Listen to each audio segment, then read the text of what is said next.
Hello YouTube, this is Shadow, getting with another video. I promised to make a gamer gamer haul video.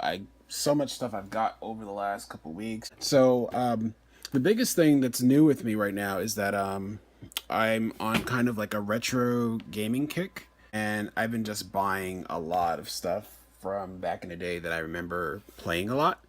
So to get started, I think I showed another video. I used to own a Super Nintendo, and I ended up buying a Retron 5, which this is, if you're not familiar, this is a retro system made by Hyperkin. It's one of these companies that have basically used the technology, or I don't know, patents or whatever from the Super Nintendo and the Genesis and all the other companies that don't make hardware or specific types of hardware anymore, and they've basically used it into like an emulation device, because it doesn't really play the carts. It takes the carts and dumps the information to the memory of the system and then plays it off. But it more or less plays 5 different systems here. So I'm gonna take a quick look at it. Here we have the front. So you get this to focus. You have the Genesis slot, SNES, NES, and Famicom. And this is the controller it comes with. And it's okay for playing some games, but I've had problems trying to play one of the games I'll talk about later. It's just the D-pad here is too clicky and not precise enough for me. So this is what it comes with. It's good for navigating and the UI for the system, but otherwise I'd recommend purchasing original controls. And you can see on the side, he has the ports on the side that you can plug in original NES and NES and Genesis over here. SNES, I mean, ports. And then in the front here is a Game Boy Advance Game Boy slot, which is pretty cool. Power button, another set for 3 controls over here, so you can do 2 controllers each, both sides, like for local multiplayer. We have ports over here, power, the charging cord for the controller, HDMI, and a memory card slot, so you can store like cheats and like ROMs and stuff, and then basically boot it up off of this. So while I was on my retro gaming kick, it really got started because I wanted to play this game, Star Fox. Never got to play it in my childhood, and my original Super Nintendo, when I owned it, could not play FX chip games. It was like an early model. So when I bought this off of eBay from a seller, I couldn't run it, and I ended up having to go to a retro gaming store and ask for some help, and they told me they did some tests and diagnosed it using like Super Mario All-Stars and some other games like F-Zero to test out my system, and they told me, yeah, I'm missing the processor or whatever chip that was part of the motherboard to run it. So unfortunately, I won't be able to play it on my Super Nintendo, so it's why I sold it and got Star Fox for my my Retron 5 here. And while I was on my retro haul at this local store called Brooklyn Video Games, I bought a copy of the Ninja Turtles NES game. This is the first one. It's kind of okay. I may get the arcade one or the third one. I think I heard is the better Ninja Turtle game to get. If you can't get Turtles in time for Super Nintendo, get one of the other ones. And as you can see, this slot goes right here in the front for NES. And I did more stuff here, and I got me a copy of Sonic and Knuckles and Sonic 2 for Genesis. I had to buy these separately off eBay. I think Sonic 2 cost me about $6 to $8. Sonic and Knuckles cost me about $12. And it does have the lock-in feature, and I have tried it, and the lock-in feature does work in the Retron 5 here, and if you boot it up, it will work. If you know any good Famicom games that I should import or that are cheaper to get the Japanese version as opposed to the American NES version, please let me know in the comments below. I'll definitely take some suggestions as to games I could buy. Moving along, I rebought me a Game Boy Color. Got this for basically my SNES. When I went to the trading place, they basically offered me, I think, $50 for my Super Nintendo, and he had a Game Boy Color that was refurbed with a glass screen, new screen additions, and some other stuff he put in this for me. And it's $40. So I traded my SNES for this and used the remainder to pick up some stuff, other games and whatnot. And I got my Game Boy Color back. Quick story about this. It's why it's important to me is that when I was like in 8th grade, I had a Game Boy Color with Pokemon, and a kid stole it from me, and it was kind of messed up. While I was in gym class, I think he was kind of watching me, and I had my games with. I had Pokemon Red, Yellow, Blue, the trading card game, Silver version, a bunch of other stuff. So I ended up losing it because he was being a creep and took it. So I told myself one day if I had the opportunity, I would get this back. And I really love the fact that I now have a Game Boy Color again. I got Tetris, which is a classic. I think this is like the first Game Boy game I ever owned or played, because it was like a bundled game with the original, the Game Boy Fat. Then I also got Pokemon Silver back, which is a great game. And just to show you for a quick test, if I turn it on, there we go. Then I also, same store, bought 2 GBA games. Got both of these for about $5 each or less.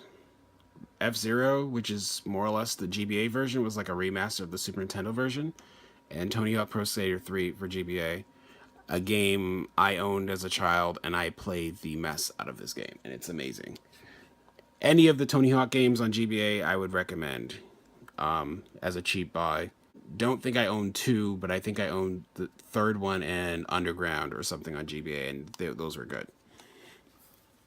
And as you can see, these can fit right here in the front in the Retron, and you can play that as well with this controller.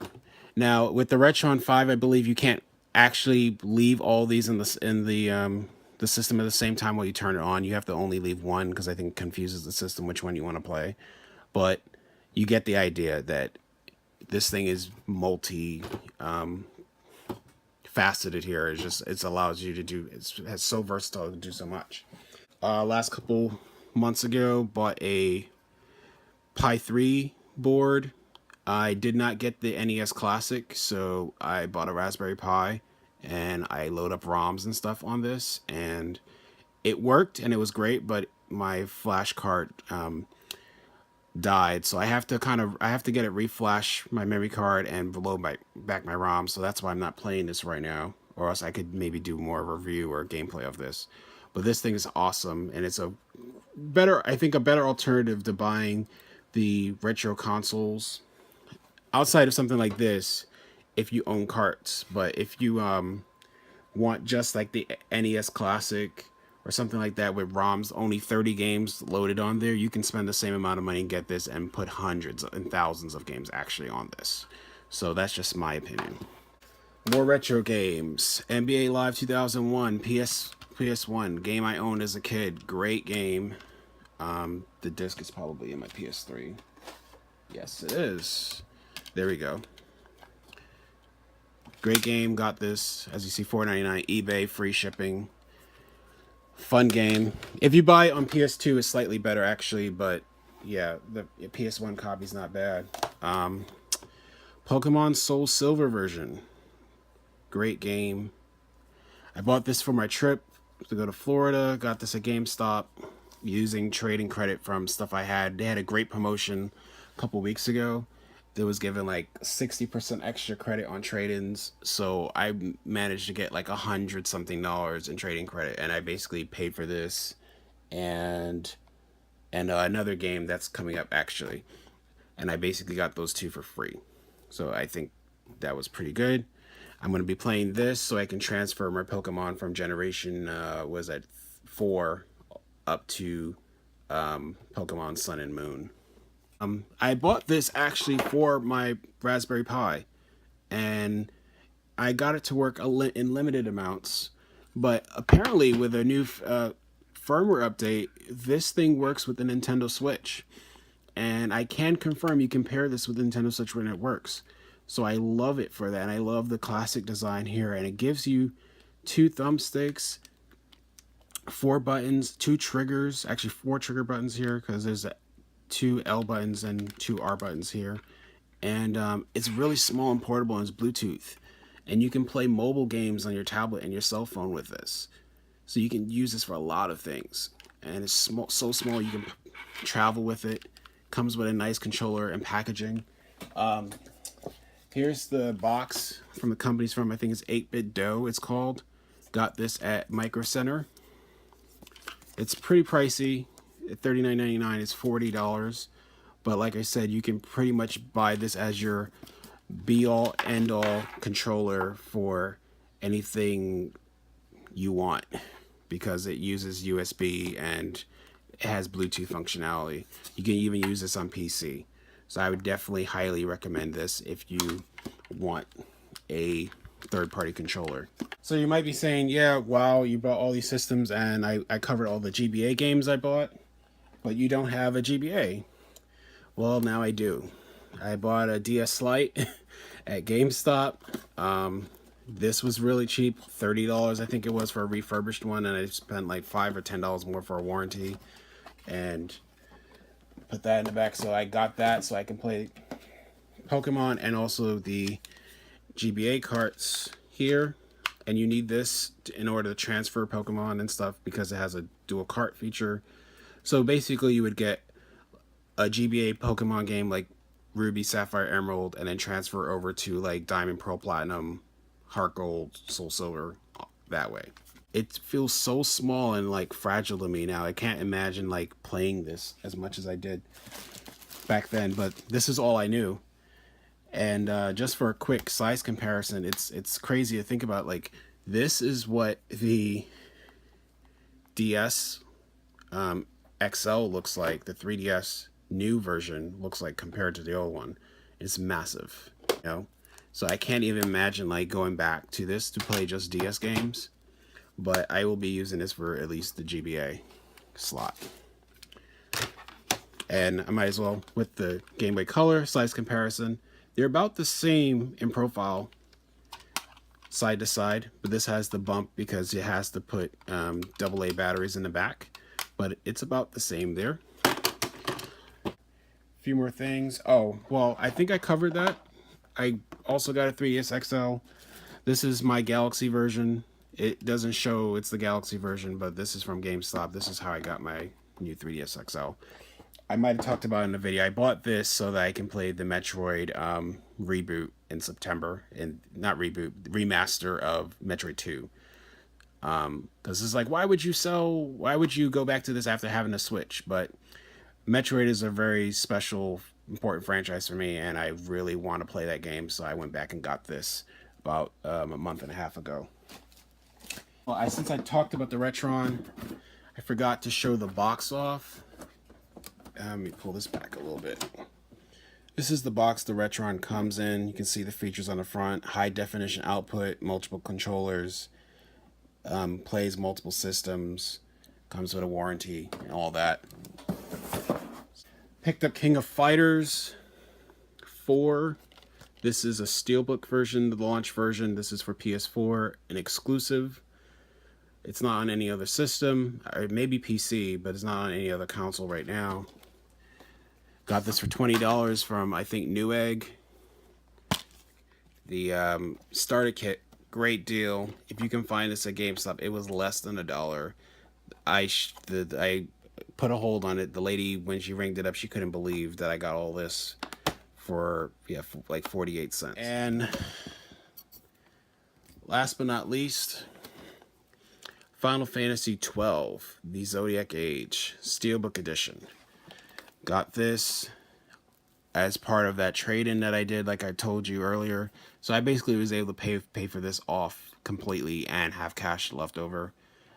This was a game I missed out on PS2. I'm so happy to finally have this. It was like a late PS2 era game, I think, because I think I'd already moved on from PS2 by the time this came out.